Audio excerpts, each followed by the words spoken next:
Hello class 11th। तो आज का जो हमारा टॉपिक है वह है क्वांटम संख्याएं। तो क्वांटम संख्याएं क्या होती हैं, आज हम इसको जानने वाले हैं। तो किसी परमाणु में जो विभिन्न कक्षक होते हैं, उन कक्षकों की ऊर्जा, उनका आकार, उनकी आकृति तथा अभिविन्यास को कुछ संख्याओं द्वारा निर्देशित किया जाता है। उन संख्याओं को हम क्वांटम संख्याएं कहते हैं। ठीक है ना।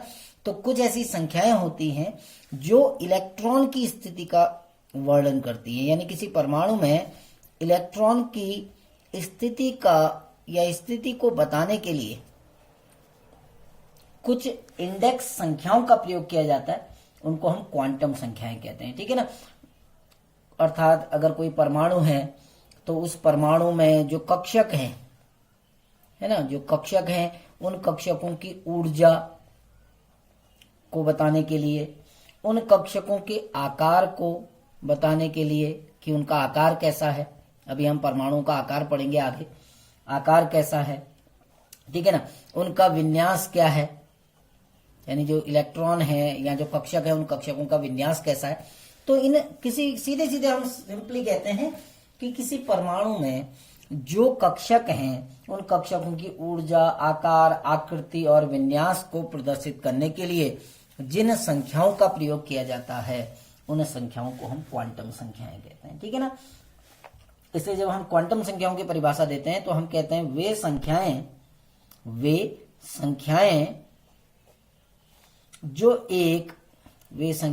जो एक परमाणु में उपस्थित, वे संख्याएं जो एक परमाणु में उपस्थित विभिन्न कक्षकों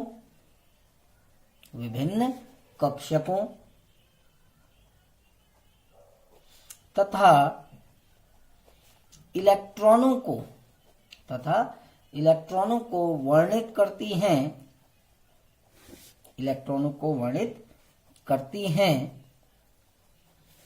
तथा उनमें विभेद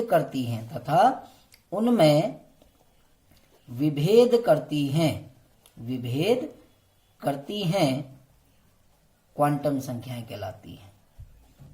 यानी जो संख्याएं किसी परमाणु में उपस्थित विभिन्न कक्षकों तथा इलेक्ट्रॉनों के बारे में बताती हैं और उनमें अंतर करती हैं, उनको हम क्वांटम संख्याएं कहते हैं। ठीक है ना। तो ये जो क्वांटम संख्याएं हैं, ये 4 प्रकार की क्वांटम संख्याएं होती हैं हमारी।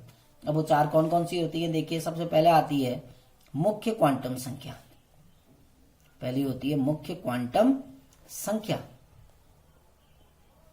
जिसको हम n से प्रदर्शित करते हैं। मुख्य क्वांटम संख्या को हम किससे प्रदर्शित करते हैं, n से प्रदर्शित करते हैं इसको। ठीक। दूसरी आती है द्विगंशी क्वांटम संख्या। द्विगंशी क्वांटम संख्या सेकंड जो होती है वो होती है द्विगंशी क्वांटम संख्या, जिसको हम L से प्रदर्शित करते हैं। तीसरी होती है चुंबकीय क्वांटम संख्या। तीसरी होती है चुंबकीय क्वांटम संख्या, जिसको हम M से प्रदर्शित करते हैं, स्मॉल m। और चौथा और अंतिम होती है चक्रण क्वांटम संख्या, स्पिन क्वांटम नंबर। चक्रण क्वांटम संख्या, चक्रण क्वांटम संख्या को हम S से प्रदर्शित करते हैं। ठीक है ना। तो ये 4 प्रकार की क्वांटम संख्याएं हैं जो आपने पढ़नी है। अब सबसे पहले क्वांटम संख्या के बारे में हम बात करते हैं, जो हमारी कहलाती है मुख्य क्वांटम संख्या। प्रिंसिपल क्वांटम नंबर कहते हैं इसको हम, मुख्य क्वांटम संख्या। ठीक है ना। क्वांटम संख्याएं सामान्य सी संख्याएं होती हैं। अभी जब आप धीरे धीरे पढ़ोगे तो आपको बहुत इजीली समझ में आने लगेगा कि आखिर क्वांटम संख्याएं होती क्या है। इससे हम किसी इलेक्ट्रॉन के बारे में कैसे बताते हैं कि इलेक्ट्रॉन कहाँ उपस्थित है।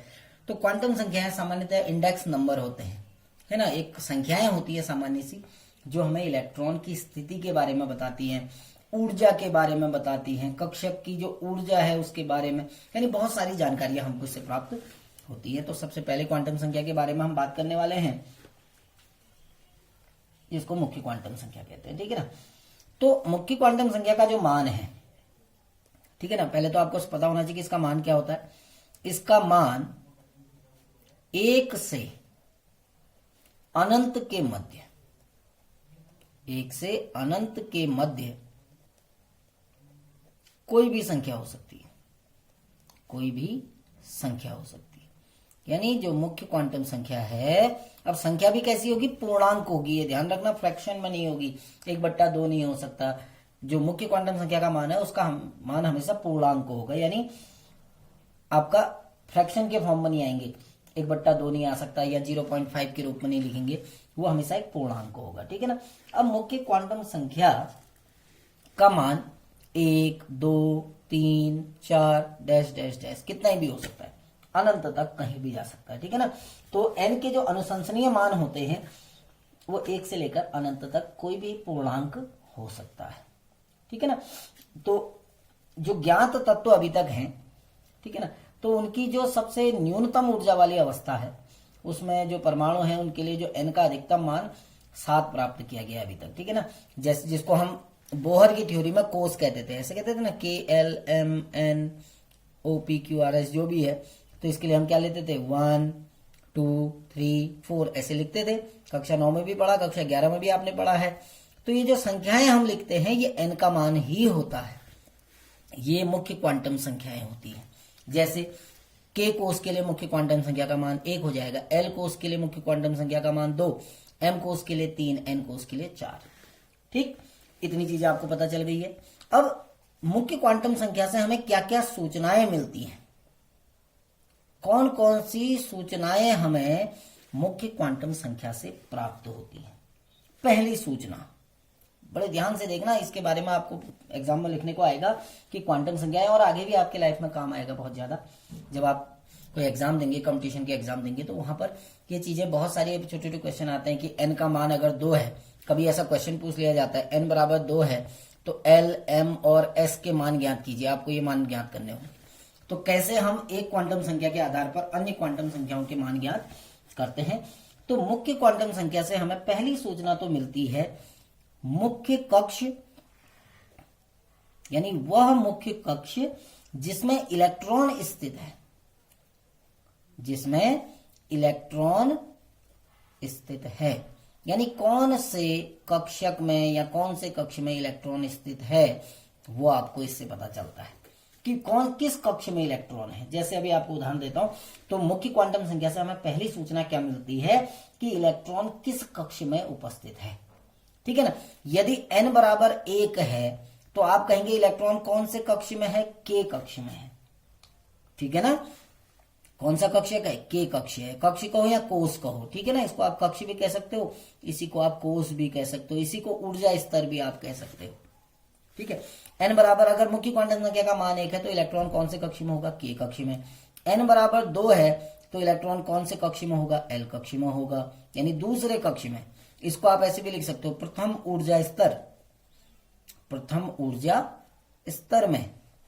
n बराबर 2 है तो आप ये कह सकते हो द्वितीय ऊर्जा स्तर में है, द्वितीय ऊर्जा स्तर, जो बोहर की थ्योरी में हमने पढ़ा है, KLMN, है ना। n बराबर 3 है तो आप ये कह सकते हैं कि m कक्ष में है, या कौन सा ऊर्जा स्तर, तृतीय ऊर्जा स्तर में है, कह सकते हो, ठीक है ना।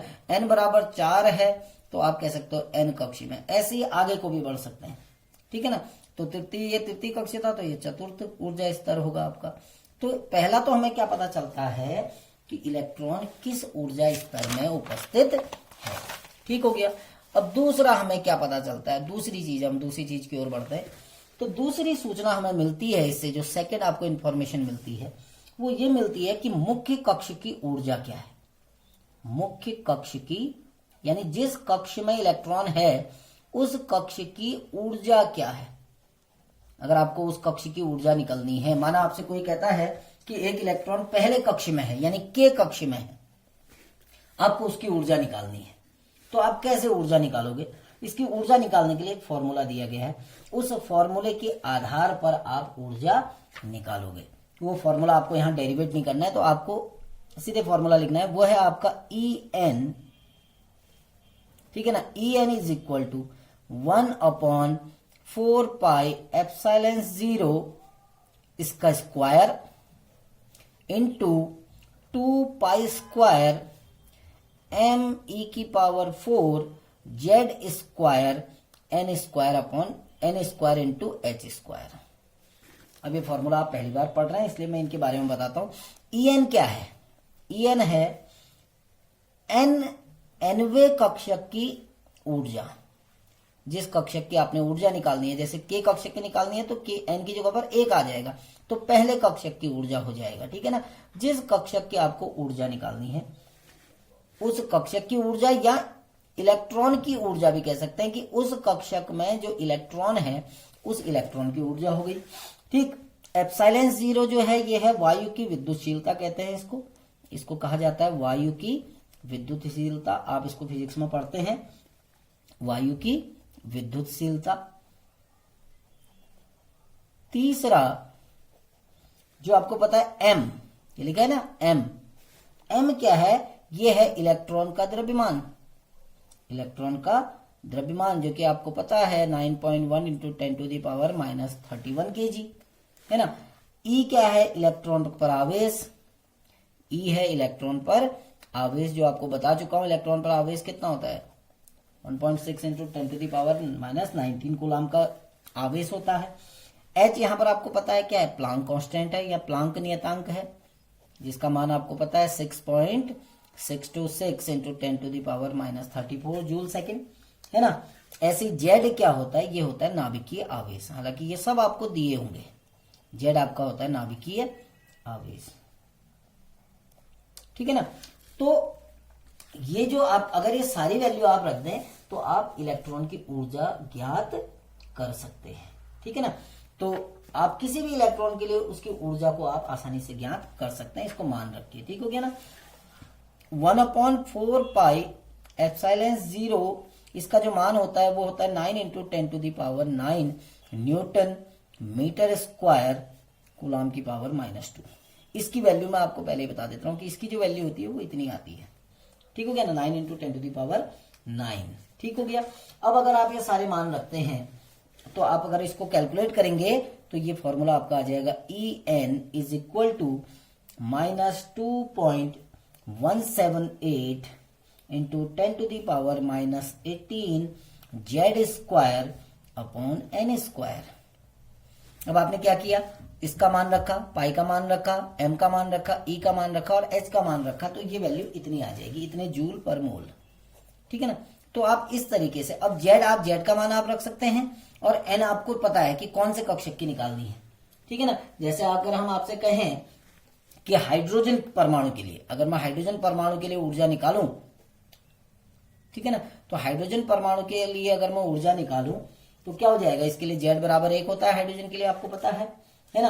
अब हाइड्रोजन में अगर हम हाइड्रोजन का विन्यास करें तो क्या होगा? 1, एक ही तो होता है परमाणु क्रमांक, यानी कौन सा कोष है इसके पास? केवल के कोष है। यानी जब के कोष के लिए एन का मान कितना होता है? 1 होता है, अभी पीछे बताया था, होता है ना। तो आपको एन बराबर 1 का मान निकालना है। तो आपका फॉर्मूला यहां पर रखा हुआ है En is equal to -2.178 into 10⁻⁻18 into Z square upon N square. बस आपको मान रखना है। एन कितना है? 1। जेड भी कितना है? 1। हाइड्रोजन के लिए जेड का मान 1 होता है, एन का मान भी 1 होता है, तो आप दोनों का मान रख दोगे तो En बराबर कितना हो जाएगा? -2.178 इंटू 10⁻⁻18, ये तो मान आएगा। तो ये हाइड्रोजन के लिए जो पहला कक्षक है उसकी ऊर्जा निकल आ गई है। हाइड्रोजन के पहले कक्षक की ऊर्जा निकल आई, ठीक हो गया ना। बस तो इस तरीके से आप कक्षकों की ऊर्जा निकाल सकते हैं या इलेक्ट्रॉन की ऊर्जा ज्ञात कर सकते हैं। अब हम आते हैं अपने नेक्स्ट, जो इन्फॉर्मेशन आपको मिलती है तीसरी, वो मिलती है मुख्य कक्ष की ऊर्जा। मुख्य कक्ष की ऊर्जा, सॉरी, मुख्य कक्ष की त्रिज्या। ऊर्जा तो हम बात कर चुके हैं, ठीक है ना। तो इससे हमें पता चलता है, देखो अब तीनों चीजें एक दूसरे से मिली हुई हैं। मुख्य क्वांटम संख्या क्या बताती है? मुख्य कौन से मुख्य कक्ष में इलेक्ट्रॉन है, वो के कक्ष में है, एल कक्ष में है, एम में है या एन में है, पहली चीज। दूसरा, जिस मुख्य कक्ष में इलेक्ट्रॉन है उस मुख्य कक्ष की ऊर्जा क्या है। तीसरा, जिस मुख्य कक्ष में इलेक्ट्रॉन है उसकी त्रिज्या क्या है। तो मुख्य कक्ष की इलेक्ट्रॉन की जब हम त्रिज्या निकालते हैं तो सीधे सीधे त्रिज्या निकालने का फॉर्मूला आता है आपका जिसको हम आर एन कहते हैं, स्मॉल आर या कैपिटल कुछ भी लिखो त्रिज्या को दिखाने के लिए, आर एन बराबर जो होता है वो फॉर्मूला तो होता है आपका, फॉर्मूला का पूरा मैं आपको लिखूं तो 4 pi epsilon 0 N square H square upon 4 pi square M E square Z. ठीक है ना। जब आप ये सारी वैल्यू रख देते हैं तो ये आएगा 0.529 into N square upon Z, N square upon Z आता है। और जब ये एंगस्ट्रॉम में आएगा आपको इसको सीधे सीधे आप जेड बराबर हाइड्रोजन के लिए जेड बराबर कितना होता है, 1 होता है। तो अगर जेड की जगह पे 1 रख देंगे तो हाइड्रोजन के लिए जो त्रिज्या आएगी वो आ जाएगी 0.529 इंटू एन स्क्वायर। और किसी भी परमाणु के लिए अगर आपको त्रिज्या निकालनी है तो उसका जेड का मान रख दो सीधे सीधे और एन का मान रख दो। एन का मान कहां से आएगा, वही कि आपको यदि के कोष में है तो एन बराबर 1, एल में है तो 2, एम में है तो 3 और एन में है तो 4। ये आपके एन के मान निकल आएंगे आपके सीधे सीधे। तो इसकी जगह पर आप ये मान रख देंगे, जेड उसके जो आपको पता ही होता है कि जेड का मान कितना है। तो ये तो हो गई आपकी मुख्य क्वांटम संख्या। कल हम पढ़ेंगे द्विगांशी क्वांटम संख्या के बारे में। तब तक के लिए थैंक यू।